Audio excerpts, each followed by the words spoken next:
It's going to be an incredible conversation. Let me get out of the way, and please welcome Deborah Dundas and Philippa Gregory. Thank you. Now, this is the 6th in the Cousins War series, so it's still the Plantagenets. What do you think gives such richness to this history? Why do people love this history so much?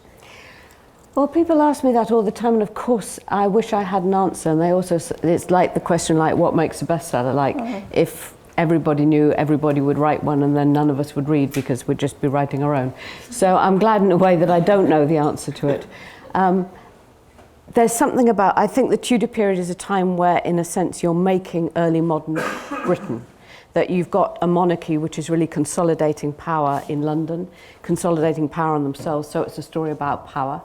In this novel in particular, it's a story about the rise of tyranny, and the more I wrote about it, the more I was thinking about other tyrannies that are rising. So in some ways, it's a novel, it's a historical novel which I think is very powerfully applicable to the world we live in today. It's a novel about religious intolerance. It's about Henry VIII and the invention of the Church of England, which grows into absolutely a fine and spiritual establishment, but which is initially really the creation of a king committed to his selfish needs. And any book that talks about a man's selfish needs is going to be a great novel for a novelist, because you've got the history of Henry, but also you've got this absolute unravelling of his personality. He starts as a really golden prince, and everybody thinks he's fantastic and everybody loves him. He marries a princess for love. It's his first act when he comes to the throne. He's 18, he's King of England, and his first act is to marry Catherine of Aragon. And you would think everything would be completely fine. And then what happens, of course, is that she fails to give him a child, and so he takes up Anne Boleyn and makes her queen. She fails to give him a son, so he moves on to Jane Seymour. And the whole brutality of this period and the way they abuse women and use women just is so laid out so clearly that the history just really gives rise to a novel. I think it's just a great period for a novelist. Now, Margaret has a lot of duties, and you go into a lot of detail about her dress, what she has to do when she's looking after the manor as a lady. There's not a lot of research, from what I can gather, in the Plantagenet period. How do you uncover all of this stuff?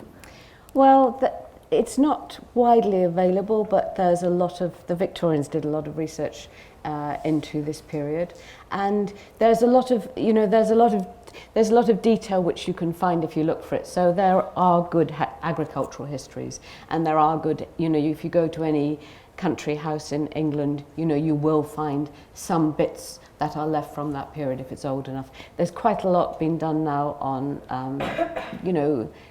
cooking and stable work and the day-to-day life of this period. And there is increasingly, because we are in a time when people are doing women's history, there is much more about women's history than there used to be. So it's really a task of reading very widely and not bothering with a lot of it, skim reading and reading a lot. And you find the stories of women in these histories, but they're never focused. They're always buried in the. Now, why fiction? Why fictionalize the history as opposed to writing it as a straight history? I think fiction is an absolutely brilliant way to tell history, because there's an awful lot. For a start, people think that there's like a Bible and that's the historical fact. Mm-hmm. And if you've got a handle on that, what else do you need? There isn't. What there is some facts that we know took place because we can see the consequence of them. So we know the Battle of Bosworth took place. We know that Richard III was killed. But for instance, only this year did we know where he was buried. There's so much that we don't know about even the best known facts. And so what you find in the histories is people's best guess, people's speculation about. And fiction is just another layer of speculation on top of that. So very often I'm writing scenes which are not recorded, but which must have taken place, because you see someone take a decision to go from here to there. There's no record of them saying, I tell you what, today would be a really good idea if I went there. But there must have been that moment of decision. And one of the things that fiction can do is fill in these gaps in history. And to do that, the way I prefer to do it, is to look at the most likely event, the most likely thing possible. Okay, now where next for the Plantagenets, and where next for this history? Do we move further back? This novel has been so interesting because the start of the series was The Lady of the Rivers, and that's the period of Henry VI. The Plantagenets are on the throne. You have, throughout it, we've had the wars of the York and Lancaster, and then we have the Plantagenets against the Tudors, and this brings us, I was going to say up to date. I spend too long studying. Of course, it does not bring us up to date. It brings us up to Henry VIII. So this brings us right the way around to the first Tudor novel I ever wrote, The Other Boleyn Girl. And so my next book is going to be Catherine Parr, who is the one wife that I haven't yet written about of Henry's. Okay. I think there are hundreds and thousands of women's stories which have not been discovered and which will be discovered and will be told, and that it's a great piece of work to discover them, because we do have heroes. We do have, if you look in, people are starting to talk in England about teaching traditional history, and what they mean is heroes. They mean Winston Churchill, they mean Oliver Cromwell, they mean the people that we know about. What we don't have is enough history of women, and women want their foremothers, they want their forebears. The psalm says, "Let us now praise famous men and our Father that begat us." And I think we should praise famous women too. Of all the women you've written about, of all the women you've met in your research, who was your favorite? Who do you most empathize with? I empathize a lot with the two Woodville women, Jacquetta, Duchess of Bedford, and her daughter Elizabeth Woodville.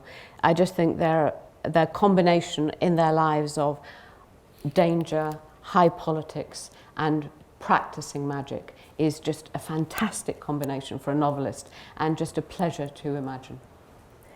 Now, speaking of history and the winners telling the history, not the losers, and the men telling the history, not the women, you came under some fire over in the UK, particularly from David Starkey, the British historian, saying the books are good Mills and Boon type books, which is basically a Harlequin romance type book. What do you have to say to people like that? There isn't people like that. There's just David Starkey.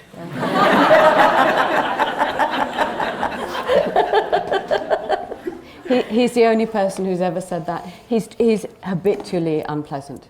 He's a great historian, and I always cite his histories. I always use his histories for research. He's a wonderful historian, but he's a very bad-tempered man, I'm sorry to say. Oops. So when you're doing your books, how much research does it take to get it right? How much do you do? Well, you can read the bibliography in the back of there. I think there's 150 history books, and those are just the ones that were useful for this book. There's a library at home of all the things that were useful for the other books. I read non-stop for about 2 years for each book, and in the second year I start writing. So the writing's overlapping. So while I'm doing that, when I'm rereading and rewriting, I'm correcting the things that crop up throughout it. It's such a tragedy. I have a complete lack of memory for numbers. And I can reverse numbers really easily. So I'm perfectly capable of writing 1564 when I'm in 1546 and simply not seeing it. So I really proofread carefully for that, because of course it's a bit of a disaster. But by and large, facts I like, words I'm good on. So, that's my job, so that's okay. Okay. That's wonderful. Thank you so much. What an Thank you. incredible